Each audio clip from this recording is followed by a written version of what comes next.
वाहिगुरु जी का खालसा वाहिगुरु जी की फतेह। कबीर जी सियाणे हो गए। उन्हां दी भगती, उन्हां दे ज्ञान अते नेक वर्ताव दी चर्चा सारे बनारस विच खिलर गई। उन्हां दे घरों लोई जी दोहां बच्चों दी मां हो चुकी सी। एक पुत्र कमाला सी ते दूसरी लड़की कमाली। दोवें बालक भी तकड़े हो गए सन। घर दे कम्मां विच हत्थ वटाउंदे कबीर जी घर ते जीवन दियां लोड़ां पूरीआं करन वास्ते दसां नौहां दी किरत करदे, भाव कपड़े बुनदे। जदों कपड़ा तैयार हो जांदा तां उस नूं बाजार वेचदे। वट्टी रकम नाल अन्न, घिओ, दुध ते लूण मिर्च खरीद के लिआउंदे, जिस नाल सारे जियां दी पेट पूजा हुंदी सी। वाधू वस्तुआं कबीर जी कई वार साधु संतुआं नूं दे दिंदे। लोकां नालों वाधा इह सी कि हत्थां नाल कार करदे ते जिहवा नाल राम नाम दा सिमरन करदे। ओह खुद राम रूप हो चुके सन। उन्हां ते राम विच भेद नहीं सी रहा। परमात्मा दी लीला दा भेद नहीं आउंदा। गरीबी भगतां दा पिछा नहीं छड़दी, परछावें वांग भगतां दे नाल रहिंदी है। एक दिन कबीर दे घर अन्न दी थोड़ सी। नीरू दे आखन ते कबीर कपड़े दा थान वेचण वास्ते बाजार गया। राजे हरीश चंद्र वांग कबीर दे नाम नूं परखण वास्ते एक साधु नूं बाजार विच भेज दिता। ओह साधु कबीर जी नूं मिल के कहण लगा, ओ भगता, तू बहुत धर्मी ते नेक कर्मी जापदा है। सियाल दे दिन नेड़े आ रहे ने। तन मेरा सारा नंगा है। उदाले दे बस्तर पट गए ने। क्या चंगा होवे जे यह कपड़ा मैनू बस्त्रां वास्ते बख्श देवे, तां परमात्मा तेरियां सारियां कामनावां पूरियां करेगा। तेरे घर तोट नहीं आवेगी, भंडारे भरपूर रहणगे। महात्मा जी, किन्ना कपड़ा चाहिदा है? कबीर जी ने पूछा। सारा थान ही, क्योंकि 2 चादरे बनाने ने, साधु ने उत्तर दिता। कबीर ने सारा थान साधु दे हवाले कर दिता। ओह थान नूं फड़ के जिधरों आया सी उधर चलिया गया। राम सिमरन करन वाला भगवंत दा भगत साधु दे चले जान पिछों सोची पै गया। थान तां दान कर दिता, हुण घर वास्ते सीधा राशन मुल किवें लियावां? घर विच सारे भुखे उड़ीकदे होणगे। यह सोच के घर नूं जान दी थां गंगा किनारे नूं तुर गया। गंगा दे निर्मल नीर किनारे जाके समाधि ला लई। राम नाम दा सिमरन करन लगे। लिव 10वीं द्वार पुजी। भगवान दे चरनां विच ध्यान जुड़ गया। राम ही राम दी धुनी नूं लू लू विच प्रगट हो रही सी। सर्वशक्तिमान भगवान अपने भगतां विच ध्यान रखदा है। भगतां नूं शर्मिंदा नहीं होण दिंदा। सारियां जीवन दियां लोड़ां पूरियां करदा है। कबीर भगती ने भगवान दा दिल जित लिया। भगवान ने ख्याल किया कि भगत दा परिवार भुखा है। परिवार घर बैठा अन्न उड़ीक रहा है, पर भगत कबीर कपड़े दे थान नूं दान करके आप राम राम रट रहा है। हरि जी ने अपना आसन छड्या। धरती उत्ते वासते शहर बनारस विच आए। बंजारा बन के भगवान ने बाजार विचों अन्न, दाल, लूण, घिओ, गुड़ आदि जिन्नियां भी वरतन वालियां वस्तुआं सन उन्हां नूं खरीदिया ते गड्डे उत्ते लदवा के कबीर जी दे घर पहुंच गए। बिना किसी नूं पुछन गिछन दे समान दियां भरियां होईयां छट्टां सुट्टणियां शुरू कर दित्तियां। नीरू नीमा ते कबीर दी इस्त्री लोई हैरान सन। ओह तिन्ने अगे होए ते वंजारे रूप भगवान नूं आखन लगे, भाई, प्रतीत हुंदा है कि तू घर नूं भुल गया है। यह समान ना असां मंगाया है, ना साडे विच पहुँच है। असीं तां गरीब जुलाहे हां। यह शाहूकार दा माल है, इत्थे ना सुट्टो। घबरो ना, यह कबीर दा घर है। यह सब समान कबीर ने भेजिया है। अज कपड़े का थान कबीर कोलों एक शाहूकार ने खरीदिया सी ते बहुत सारी माया दिती। उस माया नाल उन्हां ने यही समान खरीदिया है। घबराउण दी लोड़ नहीं, खाओ आनंद लवो। भगवान बंजारे ने आख्या। लूट दियां वस्तुआं नाल घर भर गया। बुढ़ापे विच नीरू नीमा खुश सन, इन्ने खुश कि ओह बुढ़ापे विच जवानी प्रतीत करन लग पए सन। लोई आनंद सी, कमाली ते कमाला समान देख देख के नच रहे सन। ओह कदी शक्कर दे फक्के मारदे सन, कदी गुड़ खांदे सी। चौलां दियां बोरियां देख उन्हां दा लहू वध रहा सी। बोरियां विचों चावल कढ़ के लोई ने पुला धर दिता। पुला बन गया। नीरू नीमा कमाले ते कमाली ने रज के खादा, पर लोई अजे भुखी बैठी सी, क्योंकि ओदा जीवन साथी कबीर घर नहीं सी आया। उसनूं उड़ीकदी सी। तरकालां पै गईयां, कबीर ना आया। सारे परिवार नूं चिंता हुई। नीरू नीमा लभण गई। कईयां नूं पुछया, पर कोई सूह ना निकली। कबीर कित्थे है? संतां दे अड्डे देखे। दोवों जी ढूंढदे ढूंढदे गंगा किनारे चले गए। अगे कबीर चौंकड़ी मार के समाधि लाई बैठा सी।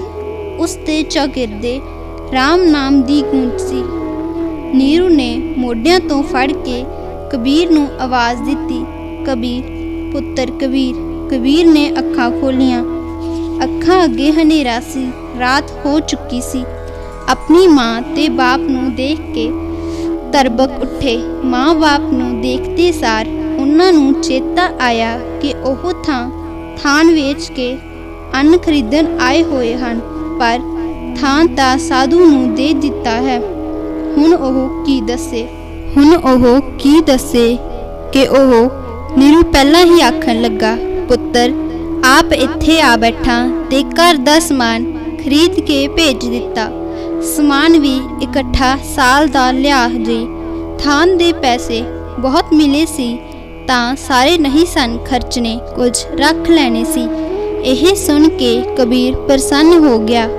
उसदी आत्मा जांच गई कि यह सब खेड़ ओदे राम दे हैं। उत्तर कोई नहीं दिता। राम राम आखदा होया माँ बाप दे नाल तुर आया। घर पुज के देखया, सचमुच सब कुछ घर सी। लोई पुला रिन के बैठी सी।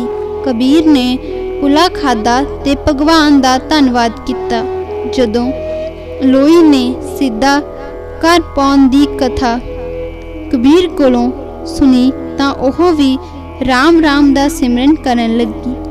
कबीर ने घर दे धंधे छड्ड दिते, हरि नाम सिमरन विच मस्त हो बैठा। खड़तालां हत्थ विच फड़ लईआं। खड़तालां वजाउंदे ते भगतां दे साथ अपने उच्चारी हुई बाणी नूं पढ़दे, जिस बाणी विच प्रभु भगती, प्रभु उपमा ते सुधार दे ख्याल हन। रोज सत्संग हुंदा। कबीर दा घर हुण एक ठाकुर द्वार बन चुका सी। एक दिन सत्संग विच बहुत सारे वैरागी साधु आए हुए सी। कबीर जी ने उन्हां वैरागी साधुआं नूं बस्तर अते भोजन वास्ते सिद्धा दिता। भगवान दी वडियाई करदे होए वैरागी साधु आपो अपने अस्थानां नूं गए। बनारस दे ब्राह्मणां नूं जदों पता लगा कि भगत कबीर ने वैरागी साधुआं नूं दान कीता है तां ओह सड़ बल कोले हो गए। ईरखा ने उन्हां दी आत्मा नूं साड़ के सुआह कर दिता। ओह कबीर जी दी निंदिया करन लगे। कबीर दे श्रद्धालुओं ने आके कबीर नूं दस्या कि सारे शहर विच आप दी निंदा हो रही है। निंदिया नूं खिलारन वाले बनारस दे पंडित हन। ओह आखदे ने कि बैरागियां शूद्रां ते नीवी जात दे साधुआं नूं कबीर ने दान दे के हिंदू धर्म दी नरादरी कीती है, क्योंकि धार्मिक ग्रंथ आखदे ने दान ब्राह्मण नूं देना चाहिए। दान पात्र ब्राह्मण है। यह सारी वार्ता सुन के कबीर जी मुस्कुराए ते उन्होंने निंदिया प्रथाए बाणी उच्चारी। कि हे भगतो, लोकां नूं मेरी निंदा करन दिओ, क्योंकि निंदा मैनू बहुत ही प्यारी है। निंदा नूं तां मैं पाप वांग समझदा हाँ। भाव जे बहुत निंदिया होवे तां हंकार नहीं आउंदा। जदों मनुख कोल हंकार ना होवे तां ओहदी आत्मा पवित्र ते शांति रहिंदी है। जे निंदिया होवे तां स्वर्ग नूं जाईदा है। आत्मा पवित्र हुंदी है। निंदक नूं पाप लगदा है। जिस दी निंदा होवे उस दे पाप सड़दे ने। भाई समझो, जेड़ा निंदा करदा है ओह मेरा मित्र है, क्योंकि ओह मेरे पापां दे भार घट करदा है। आखर निंदा करन वाला पापां दे भव सागर विच डुब मरेगा ते परमात्मा दी मेहर नाल मैं भव सागर नूं पार कर जावांगा। एक दिन ब्राह्मण इकट्ठे होके कबीर जी कोल आ गए। एक वृद्ध ब्राह्मण अगे होके कबीर जी नूं आखण लगा, ओ कबीर, जुलाहे दा जुलाहा ही रही। भगत हो गया पर पुरुष दी पछाण ना आई। बैरागियां नूं दान दे के ब्राह्मण दा निरादर नहीं किता। कि यह गल तेरे वास्ते चंगी है? कबीर ने क्रोध नहीं किता, बड़ी धीरज नाल हथ जोड़ के बोले, महाराज तुसी हुक्म करो। जे मैं उन्हां दी सेवा कीती है तां कोई बुरा नहीं किता। उन्हां दी सेवा उन्हां दे थां हो गई। हुण तुसी हुक्म करो, तुहाडी की सेवा करां? ब्राह्मण, असां नूं भी पक्का भोजन खवा, दखना दे। कबीर, बहुत अच्छा जी, मेरा राम इसे गल विच खुश है तां मैं तुसां दी सेवा जरूर करांगा। हुक्म करो की लियावां? मठियाई दक्षिणा। सारे ब्राह्मण एक जवान हो के बोले। अग्यानी ब्राह्मण कबीर कोलों मठियाई खाण वास्ते नहीं सन आए, ओह तां सगों कबीर दे कम्मां दा इम्तिहान लैण वास्ते आए सन। उन्हां ने लोकां कोलों सुनिया सी कि भगवान कबीर दियां सारियां कामनावां ते मंगां पूरीआं करदा है। उन्हां सारियां सलाह कीती कि कबीर नूं आखिए मठियाई किवें खुआएगा। यही फैसला करके कबीर दे घर आके ओह धरना मार बैठे। कबीर जी ने हाँ कर दिती, पर सचमुच उस दे कोल मठियाई खवाउण जोगी माया नहीं सी। ना ही उस दिन कबीर दे घर आटा ते मिठा सी। फिर भी राम नूं याद करके अंदर चले गए। अंदर लोई जी बैठे सन। कबीर जी ने जाके कहा, भागां वालीए, ब्राह्मण मठियाई ते दक्षिणा मंगते ने। लोई भी राम ते भरोसा करन लग पई सी। उसने अगों उत्तर दिता, छकाओ, दक्षिणा दिओ, घर बहुत कुछ है। लोई जी कोलों यह सुन के घर बहुत कुछ है कबीर जी ने जबानों राम कहा ते बेअंत आनंद होए। नाल ही लोई बोली, राती भांडे खाली सन, सवेरे मैं देखे ते मठियाई नाल भरे होए ने। राम दी लीला अलख है, कुछ समझ नहीं आउंदी। आपे ब्राह्मणा वैरागियां संतां ते भुखिया नंगियां नूं तेरे घर लै आउंदा है ते आपे ही भंडारे भरपूर करके वरता जांदा है। असी सेवादार हाँ, कई बार असां कोलों भी सेवा नहीं कराउंदा जां सब दे हथ सुच्चे करा। आनंद नाल उछलदे दिल कबीर जी अंदरों बाहर आए। आउंदियां ही ब्राह्मणां नूं आख्या, मेरे राम दे प्यारिओ, पंगतां ला के बैठ जाओ, मैं हथ सुच्चे करावां, मेरे राम दी आग्या है। ब्राह्मण रज के मठियाई खान। यह आख के कबीर ने बेटे कमाल नूं आवाज़ दिती। ओह आवाज़ सुनदे सार आ हाज़र होया। उसनूं कबीर ने आख्या, कमाल जल्दी गड़वा लिया के सब दे हथ सुच्चे करा, इन्हां नूं पक्का भोजन छकाउणा है, छेती कर, देर हो रही है। सत बचन जी आख के कमाल तुर गया ते सुच्चे जल दा गड़वा भर के ब्राह्मणां दे हथ सुच्चे कराउण लगा। ब्राह्मणां दी गिनती 60 को सी। ओह बहुत हैरान होए। ना कबीर घरों बाहर गया, ना उसने किसी आदमी नूं भेजिया। 60 ਆਦਮੀਆਂ ਨੂੰ ਪੱਕਾ ਭੋਜਨ ਕਿਵੇਂ ਕਰਾਏਗਾ। ਉਹਨਾਂ ਦੇ ਦਿਲ ਵਿੱਚ ਗੰਢਾਂ ਵੱਜ ਗਈਆਂ ਕਿ ਕਬੀਰ ਬ੍ਰਾਹਮਣਾਂ ਨਾਲ ਮਖੌਲ ਕਰਨ ਲੱਗਾ ਹੈ। ਇਸ ਵਾਸਤੇ ਕਈਆਂ ਨੇ ਹੱਥ ਵੀ ਨਾ ਧੋਤੇ। ਕਮਾਲ ਨੂੰ ਐਵੇਂ ਆਖ ਦਿੱਤਾ, ਹੱਥ ਸੁੱਚੇ ਕਰਕੇ ਆਏ ਹਾਂ। ਭਗਵਾਨ ਨੇ ਜਦੋਂ ਭਗਤ ਦੀ ਕੀਰਤੀ ਵਧਾਉਣੀ ਹੋਵੇ ਤਾਂ ਉਹ ਸਾਰੇ ਕਾਰਜ ਆਪ ਰਾਸ ਕਰਦਾ ਹੈ। ਉਹਦੇ ਘਰ ਕਿਸ ਗੱਲ ਦਾ ਘਾਟਾ ਹੈ। ਅੱਖ ਦੇ ਪਲਕਾਰੇ ਵਿੱਚ ਭੰਡਾਰੇ ਭਰਪੂਰ ਕਰ ਸਕਦਾ ਹੈ। ਬ੍ਰਾਹਮਣਾਂ ਦੇ ਮੂੰਹ ਖੁੱਲੇ, ਅੱਖਾਂ ਅੱਡੀਆਂ ਰਹਿ ਗਈਆਂ ਜਦੋਂ ਕਈ ਪ੍ਰਕਾਰ ਦੀਆਂ ਮਠਿਆਈਆਂ ਦਾ ਥਾਲ ਭਰ ਕੇ ਕਬੀਰ ਨੇ ਲਿਆਂਦਾ ਤੇ ਮੁਖੀ ਬ੍ਰਾਹਮਣ ਦੀ ਝੋਲੀ ਵਿੱਚ ਉਲਟਾ ਦਿੱਤਾ।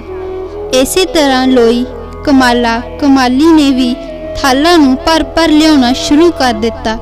ਕਬੀਰ ਫੜ ਫੜ ਕੇ ਹਰ ਇੱਕ ਬ੍ਰਾਹਮਣ ਦੀ ਝੋਲੀ ਵਿੱਚ ਪਲਟੀ ਗਿਆ।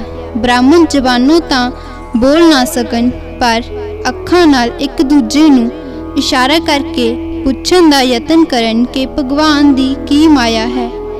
ਅਸੀਂ ਤਾਂ ਕਬੀਰ ਨੂੰ ਗਰੀਬ ਜੁਲਾਹਾ ਸਮਝਦੇ ਸਾਂ। ਨਾਲ ਉਹ ਸਿਰ ਮਾਰ ਮਾਰ ਕੇ ਇਹ ਵੀ ਇੱਕ ਦੂਸਰੇ ਨੂੰ ਸਮਝਾਈ ਜਾਣ, ਠੀਕ ਹੈ ਭਾਈ, ਕਲਯੁਗ ਵਿੱਚ ਕਬੀਰ ਵੱਡਾ ਭਗਤ ਹੈ, ਭਗਵਾਨ ਇਸ ਦੀਆਂ ਸੁਣਦਾ ਹੈ। ਹਰ ਇੱਕ ਥਾਲ ਵਿੱਚ ਸਵਾ ਸਵਾ ਸੇਰ ਮਠਿਆਈ ਸੀ।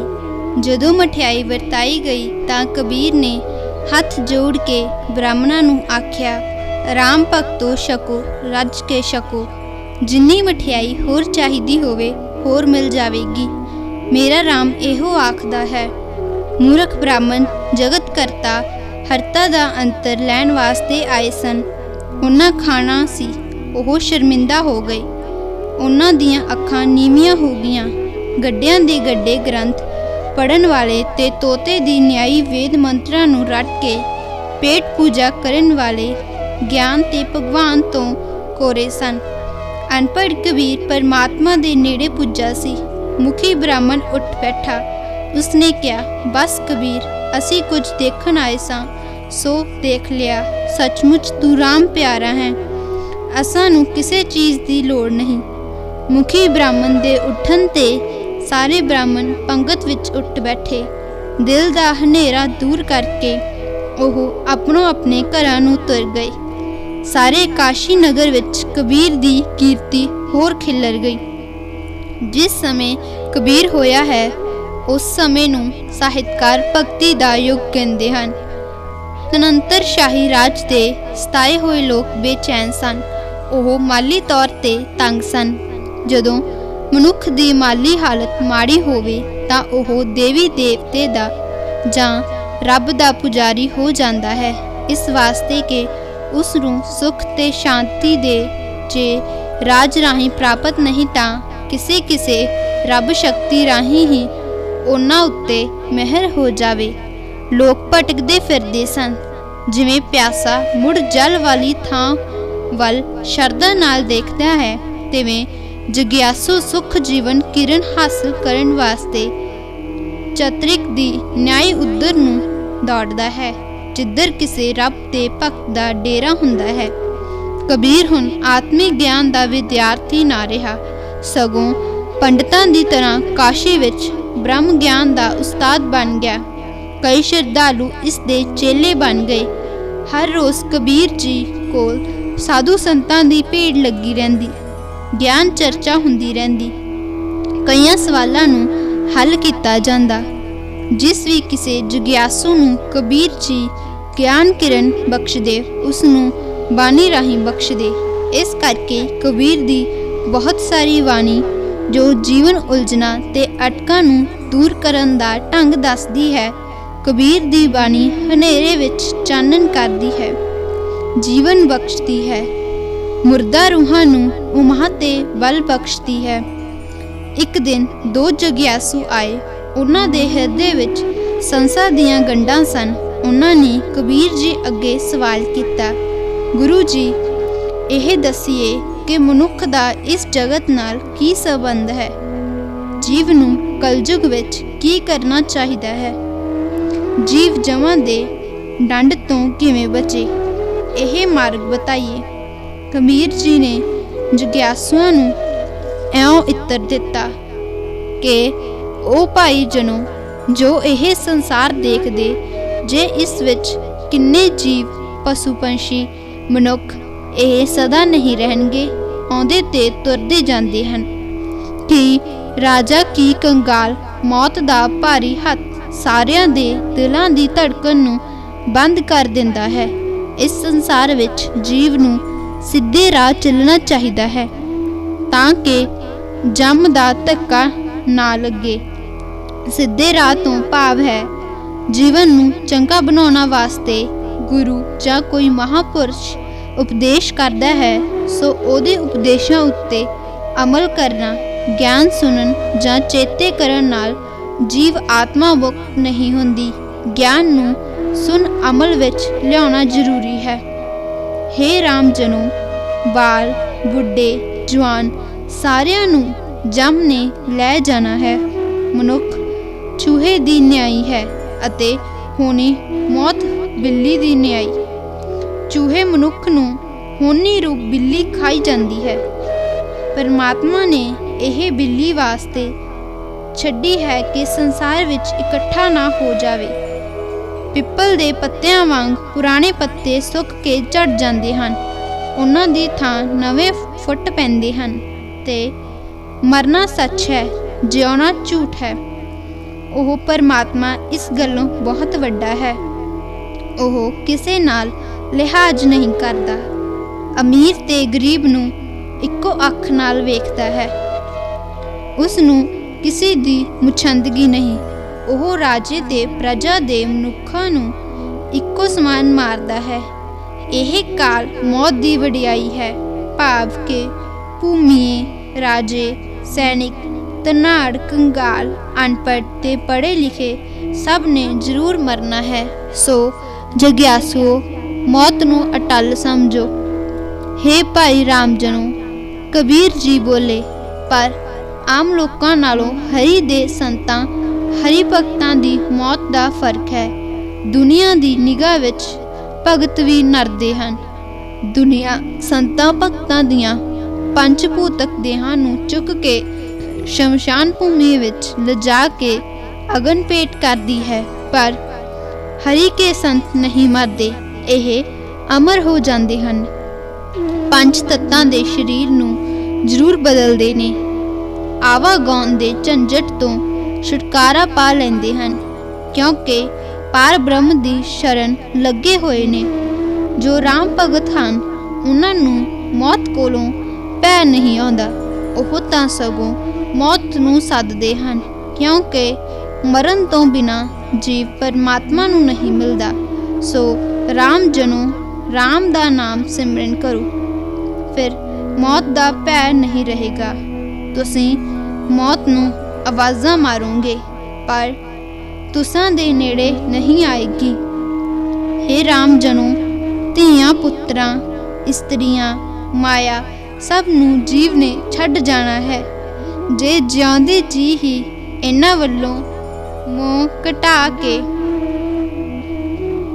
ਭਗਵਾਨ ਨਾਲ ਬਿਰਤੀ ਜੋੜ ਲਵੋ, ਤਾਂ ਕਬੀਰ ਦਾ ਇਹ ਕਥਨ ਸੱਚ ਜਾਣੋ ਕਿ ਹਰੀ ਨਾਲ ਇੱਕਮਿਕ ਹੋ ਜਾਵੇਗਾ, ਭਾਵ ਮੁਕਤ ਹੋ ਜਾਵੇਗਾ। ਹਰ ਸਾਸ ਨਾਲ ਰਾਮ ਨਾਮ ਦਾ ਸਿਮਰਨ ਕਰਨਾ ਚਾਹੀਦਾ ਹੈ। ਦੋਹਾਂ ਸ਼ਰਧਾਲੂਆਂ ਦੇ ਮਨ ਨਿਰਮਲ ਹੋ ਗਏ, ਸਾਰੇ ਸੰਸ਼ੇ ਮਿਟ ਗਏ, ਮੌਤ ਦਾ ਭੈ ਨਾ ਰਿਹਾ। ਉਹ ਕਬੀਰ ਜੀ ਦੇ ਚਰਨੀ ਲੱਗੇ ਤੇ ਇੱਕ ਚਿੱਤ ਹੋ ਕੇ ਰਾਮ ਨਾਮ ਦਾ ਸਿਮਰਨ ਕਰਨ ਲੱਗੇ। ਕਾਸ਼ੀ ਬਨਾਰਸ ਦੇ ਵਿੱਚ ਬ੍ਰਾਹਮਣਾਂ ਦਾ ਰਾਜ ਸੀ। ਨੀਚ ਜਾਤੀਆਂ ਨੂੰ ਬ੍ਰਾਹਮਣ ਬਹੁਤ ਤੰਗ ਕਰਦੇ ਸਨ। ਜਾਤੀ ਹੰਕਾਰ ਇੰਨਾ ਸੀ, ਗੰਗਾ ਇਸ਼ਨਾਨ ਕਰਨ ਵੇਲੇ ਘਾਟਾਂ ਉੱਤੇ ਦਿਨ ਦੇ 12 ਵਜੇ ਤੱਕ ਕੋਈ ਅਛੂਤ ਨਹੀਂ ਸੀ ਜਾ ਸਕਦਾ, ਤਾਂ ਕਿ ਉਹ ਕਿਸੇ ਉੱਚ ਜਾਤੀ ਦੇ ਬ੍ਰਾਹਮਣ ਤੇ ਖੱਤਰੀ ਦੇ ਮੱਥੇ ਨਾ ਲੱਗੇ। ਜੇ ਕੋਈ ਨੀਚ ਜਾਤੀ ਵਾਲਾ ਇਸ਼ਨਾਨ ਕਰਕੇ ਬ੍ਰਾਹਮਣ ਦੇ ਮੱਥੇ ਲੱਗ ਜਾਵੇ ਤਾਂ ਬ੍ਰਾਹਮਣ ਨੂੰ ਮੁੜ ਕੇ ਇਸ਼ਨਾਨ ਕਰਨਾ ਪੈਂਦਾ ਸੀ। ਛੂਤ ਛਾਤ ਬਹੁਤ ਵਧੀ ਹੋਈ ਸੀ। ਬ੍ਰਾਹਮਣ ਨੇ ਮਨੁੱਖ ਜਾਤੀਆਂ ਦੀਆਂ ਵੰਡੀਆਂ ਪਾ ਕੇ ਮਹਾਪਾਪ ਕੀਤਾ ਹੋਇਆ ਸੀ। कबीर जी एक पहर रात रहंदे गंगा ते इशनान करन जाया करदे सन। हनेरे ही इशनान करके मुड़ आउंदे। राह विच किसे नाल कोई गलबात ना करदे, बस राम राम जिहवा नाल रटी जांदे। राम नूं ही अखां देखदियां सबब नाल एक दिन कबीर जी कुछ पछड़ गए। इस करके नहीं आलसियां वांग सुते ही नहीं उठे, सगों समाधि विच मगन रहे। सर्वशक्तिमान परमात्मा नाल लिव जुड़ी रही। दिन चढ़ गया। सूरज चढ़न नूं घंटा कु समा रहिंदा सी कि उन्हां दी समाधि खुली। चेता आया कि इशनान करना है। आसन तो उठ के वाहू दाही इशनान करन नूं तुर पए। गंगा दे नेड़े आए जां घाट दियां पौड़ियां उतरन लगे तां इशनान करके मुड़िया आ रहा एक ब्राह्मण अगों मिल पिया। उसने मत्थे उत्ते तिलक लाए हुए सी, कई माला गल पाइयां हुईयां सन। उस ब्राह्मण ने कबीर जी नूं पछाण लिया। पछाणदे सार ही ब्राह्मण दे मापे मर गए। ओह सुक्कड़ जिहा शरीर कंब गया। ओह क्रोध नाल बोलिया, ओ कबीरा, शूदर हो के मेरे मत्थे इशनान घाट उत्ते आ लगा है। इशनान मुड़ के करना पिया। मैं तां मंदिर विच ठाकुर दी पूजा करनी सी। कबीर ने कोई उत्तर नहीं दिता, चुप करके खलो लिया। पंडित मुड़ के इशनान करन वास्ते गंगा वल मुड़िया। परमात्मा दे भगत कबीर ने ब्राह्मणां नूं सिੱਖਿਆ देनी सी। ब्राह्मण अन्ना सी, उस अन्ने नूं सुजाखा करना सी। भरमां दे कोलियां नाल ब्राह्मण दी आत्मा काली हो चुकी सी। उसनूं साफ करन दी अति लोड़ सी। जिथे ब्राह्मण मिलिया सी उसे पौड़ी उत्ते कबीर जी बैठ गए। ध्यान पंडित जी वल रखिया कि कदों आउंदा है। पंडित दोबारा इशनान करके पिछे मुड़िया। ब्राह्मण नूं दूरों आउंदा देख के कबीर जी होशियार हो गए। दो पौड़ियां हेठां हो के कबीर जी ने उस ब्राह्मण का नाम लैके जा राम सत बुलाई। मुकंदा जी राम राम राम राम। एक सियाल दे दिन, दूसरा गंगा दा शीतल जल, तीसरा पंडित नूं इशनान करना पिया दोबारा। चौथा पंडित शरीर दे मन दा सुच्चा होया अते पंजवां 2 वार गंगा दियां पौड़ियां चढ़दियां उतरदियां होया ओदियां लत्तां फुल गईयां अते 6वां मुड़ मत्थे लग गया। शूदर जाति दा कबीर। इन्हां 6 कारण मुकंदा पंडित ना आपे तो बाहर हो गया। ओह तां उच्ची उच्ची कबीर जी नूं बुरे भले शब्द बोलन लगा ते गंदियां गंदियां गालां कड्ढन लग पिया। हनेर पै गया, कोई नहीं सौंदा। शूदर ब्राह्मणां दे मत्थे लगन दा हिया कारण लग पए ने। कलयुग महाकलयुग आ गया। उच्ची उच्ची मुकंदा रौला पाउण लग पिया। होर लोग इकट्ठे हो गए। 5-7 ब्राह्मण आ गए। ब्राह्मणां ने नीतधारी के कबीर नूं कुटिए। एक तां शूदर हो के धर्म प्रचार करदा है, अपना धर्म चलाउणा चाहुंदा है। दूसरा रोज़ सवेरे उसे घाट ते इशनान करदा है जिथे ब्राह्मण इशनान करदे हन। पर कबीर दा राम कबीर नूं बचाउंदा सी। राम ने ब्राह्मणां दियां बाहां उपर उठण ना दित्तियां। उन्हां नूं हौसला ही ना पिया कि अगे हो के कबीर नूं मारन। उन्हां दा लहू ठंडा हो गया। कबीर जी दा सुभाਅ सी कि जदों कोई इहो जही घटना वापरदी तदों ना तां ओह घबराउंदे ना डरदे, सगों अडोल खलोते मुस्कुराउंदे रहिंदे। हासे दे लहजे विच ही अगले नूं उपदेश करदे। लोकां नूं इकट्ठियां होइयां देख के कबीर जी ने ज्ञान चर्चा शुरू कर दित्ती। बाणी राहीं पंडित मुकंद ते सवाल जवाब कीते कि सुनो ब्राह्मण देवता जी, मां दे पेट विच जदों तूं सैं उदों तां ना तेरी कुल सी ना जात। ब्रह्मा दे बनाए होए सारे जीव जन्म लैंदे ने। अच्छा भला यह दस सकदा है कि ब्राह्मण कदों दे होए ने? कि वाहिगुरु ने तुहानू शुरू तो ब्राह्मण बना के भेजिया है? मूर्ख ਐਵੇਂ ब्राह्मण आख के ਇਉਂ जन्म अकारथ गवाਉਂਦਾ है। जन्म तो ना कोई शूद्र है ना ब्राह्मण। ਇਹ सब ਭੁਲੇਖੇ ਤੇ ਵੰਡਾ ਜਨਤਾ ਨੂੰ ਲੁੱਟਣ ਵਾਸਤੇ ਆਪ ਤੁਹਾਡੀਆਂ ਉਤਪੰਨ ਕੀਤੀਆਂ ਹੋਈਆਂ ਨੇ। ਮੁਕੰਦਾ ਵੀ बड़ा ਝਗੜਾਲੂ ਸੀ। ਉਸ ਨੂੰ ਵੀ ਪੁੱਠੀਆਂ ਸਿੱਧੀਆਂ ਬਹਿਸਾਂ ਕਰਦਿਆਂ ਹੋਇਆਂ 50 ਸਾਲ ਬੀਤ ਗਏ ਸਨ। ਉਹ ਆਖਣ ਲੱਗਾ, ਕਬੀਰ ਦੇ ਕਿਉਂ ਪੁੱਠੀਆਂ ਗੱਲਾਂ ਕਰਦਾ ਹੈ? ਲੋਕਾਂ ਨੂੰ ਕੁਰਾਹੇ ਪਾਉਣ ਦਾ ਕੀ ਲਾਭ? ਮੈਂ ਬ੍ਰਾਹਮਣ ਨਹੀਂ। ਜਦੋਂ ਮੇਰਾ ਬਾਪ ਦਾਦਾ ਤੇ ਨੱਕੜ ਦਾਦਾ ਬ੍ਰਾਹਮਣ ਸੀ, ਮੇਰੀ ਮਾਂ ਬ੍ਰਾਹਮਣੀ ਸੀ, ਮਾਤਾ ਬ੍ਰਾਹਮਣੀ ਤੇ ਬਾਪ ਬ੍ਰਾਹਮਣ ਹੋਣ ਤੇ ਮੈਂ ਕੁਦਰਤੀ ਬ੍ਰਾਹਮਣ ਹਾਂ। ਗ੍ਰੰਥਾਂ ਦੀਆਂ ਲਿਖਤਾਂ ਤੇ ਸਮਾਜ ਦੇ ਰਿਵਾਜ਼ਾਂ ਅਨੁਸਾਰ ਜੇ ਮੈਂ ਬ੍ਰਾਹਮਣ ਨਹੀਂ ਤਾਂ ਹੋਰ ਕੀ ਹਾਂ? कबीर हस पिया। हस के आखन लगा, सुन मुकंद, जे तू ब्राह्मणी दे पेटों ब्राह्मण हो जम्मिया है तां तू जन्म किसी होर राहे क्यों नहीं लिया? कबीर दा भाव है कि शूद्र, वैश्य, खत्री ते ब्राह्मण सारे 9 महीने मां दे पेट विच रहिंदे ने। परमात्मा सब नूं पालदा है ते एक समान रोज़ी दिंदा है। जदों 9 महीने पूरे हुंदे ने तां कुदरत ने जो राह बच्चे दे बाहर आउण लई बनाया है उस राह थानी बाहर आउंदा है। जे करतार ने जाति दी वंड कीती हुंदी, भाव उच्चे ते नीवें पैदा कीते हुंदे, उच्चियां जातां दे जन्म वास्ते भी कोई वखरा राह हुंदा। जे कोई वखरा राह नहीं तां समझो सारे जीव इक्को जिहे हन, कोई अछूत नहीं ते कोई पूज्य नहीं। ਇਹ ਮਨੁੱਖ ਕਰਮ ਨਾਲ ਹੀ ਉੱਚੇ ਨੀਵੇਂ ਹੁੰਦੇ ਨੇ। ਫਿਰ कबीर जी कहते ने, सुन मुकंद, तू किस तरह ब्राह्मण है ते असी किवें शूद्र हाँ? जे साडियां नाड़ां विच लहू है तां की तेरियां नाड़ां विच दुध है? तेरियां नाड़ां विच भी ओह लहू है जो मेरियां नाड़ां विच। जो मनुख संसार दे ने सब दा लहू, मांस, हड्ड, बाल, दंद, जीभ सब एक समान है। देश काल ते जल वायु दे सुभाव अनुसार कोई चमड़ी काली है ते कोई रता गोरी, किसी दा कद उच्चा है कोई मदरा। यह जात दा पखंड संसार दे जियां नूं धोखा देण वाला है। इस जाति वंड ने भारत विच वैर दा वाधा कीता। हिंदू, मुसलमान, ब्राह्मण ते शूद्र दे झगड़े हुंदे रहिंदे ने। परमात्मा दा पुत्तर मनुख अपने ही वीरां दा दुश्मन है। हे पंडित, समा तैनूं कूक कूक के पुकार रहा है। यह झेड़े छड़, हर मनुख नूं अपना वीर समझ के उस दा सत्कार कर।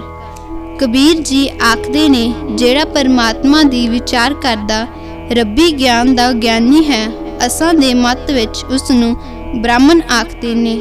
भाव जन्म करके किसी नूं ब्राह्मण नहीं आखीदा।